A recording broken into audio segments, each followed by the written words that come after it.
পেয়ারা দাঁতের মাড়ি ফোলা দূর করে, মাড়ি থেকে যে রক্ত বের হয় তা বন্ধ করে। যদি নিয়মিতভাবে কিছুদিন পেয়ারা ধারাবাহিকভাবে খাওয়া হয়, হৃদরোগ ও হাই ব্লাড প্রেশার ওয়ালাদের জন্য পেয়ারা খুবই উপকারী ফল। পেটের গ্যাস, পেট বড় হওয়া, অন্ত্রের পোকা, অর্শ, হাঁটু ও কোমরে ব্যথা যতই পুরাতন হোক না কেন, মনের অস্থিরতা, অনিদ্রা অর্থাৎ ঘুম না আসা, যকৃতের ফোড়ার জ্বলাপোড়া, দুর্বল দৃষ্টিশক্তি, শারীরিক দুর্বলতার জন্য খুবই উপকারী। বর্তমান সময়ে আধুনিক গবেষণা অনুযায়ী পেয়ারা ও তার পাতা ডায়াবেটিক্স রোগীদের রক্তে মিশ্রিত হয়ে গ্লুকোজ অর্থাৎ সুগারের পরিমাণ কমাতে সহায়তা করে।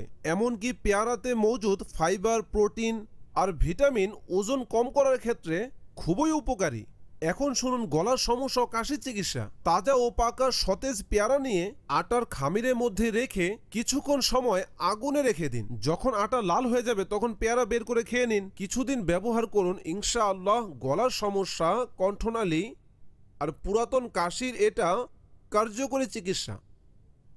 এগুলো লেখা রয়েছে। অভিজ্ঞ হাকিমদের মতে পেয়ারা খাওয়া ছাড়াও এর পাতার রস চেহারাতে লাগালে বা পাতা সিদ্ধ করে সেই পানি দিয়ে মুখ ধুতো করলে চেহারার উজ্জ্বলতা বেড়ে যায়, সৌন্দর্য বেড়ে যায়, আকর্ষণ সৃষ্টি হয়। আর পেয়ারাতে মৌজুদ ভিটামিনস ও পটাশিয়াম চামড়াকে কুঁচকে যাওয়া থেকে রক্ষা করে।